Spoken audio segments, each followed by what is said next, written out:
Hi, my name's Bianca Van Reenen and I studied at the University of the Witwatersrand, and I studied a Bachelor of Science in Actuarial Science, and then I did my Bachelor of Science honours in Mathematical Statistics. So my role at Nedbank is as a graduate quantitative trainee, and I'm part of the grad program.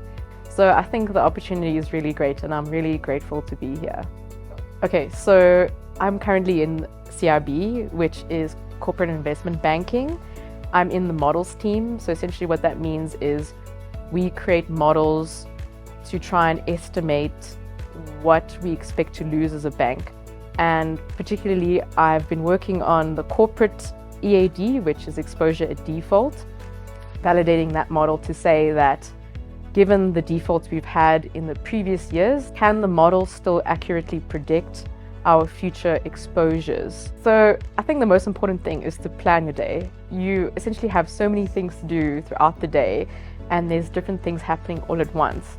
So in order to do that, you have to know where are my deadlines, what's happening during this week, what meetings am I having today, and then you can prioritize from there. You can prioritize what's most important, what's not as important, and I think that skill to optimize your time is very important, but you also learn along the way, right? You need to get things done and you need to be motivated to learn and to grow in that form.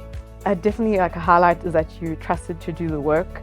You're trusted to solve real world problems that impact stakeholders, that impact the world around you.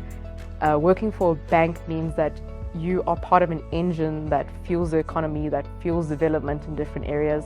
And I think that's very powerful to feel part of that space. You give people the opportunity to do things they wouldn't otherwise do. And a highlight is also that you get to meet amazing people. You rotate in a team where you are with other people who are very experienced, who you can learn and grow from. And I think that is very valuable. A challenge of the role, I would say, is that you can't always rely on the model to make decisions, because the model isn't always right and the data isn't always the best. So there are experts that also need to put their judgment. Models also get heavily reviewed and regulated, which is also a constraint. Another constraint is that you have to really explain your model really well, and sometimes you have to consider what is the person I'm communicating my model to, what do they know, what don't they know, and so essentially that also impacts the type of models you use. So I think there are a lot of challenges there.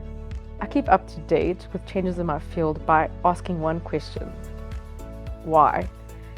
You always have to keep curious about what's going on around you, what regulations are changing, and in order to do that, you have to ask the question why. And you have to always be curious. You have to ask people, why is this happening? What is going on here? Why did this change? And I think having that attitude to always ask the question and be curious and committing to lifelong development is very important, because that'll take you very far. I definitely like to seek out new adventures, whether it be surfing or scuba diving. I think just exploring out there. I mean, Joburg in particular is a very beautiful place, and I think there's a lot to explore out there, whether it's to go for a hike in Magaliesburg or whether it's just to go to the zoo, or so I think there's a lot of activities to do in Johannesburg, and I really enjoy spending time with my friends and family and just having a good laugh.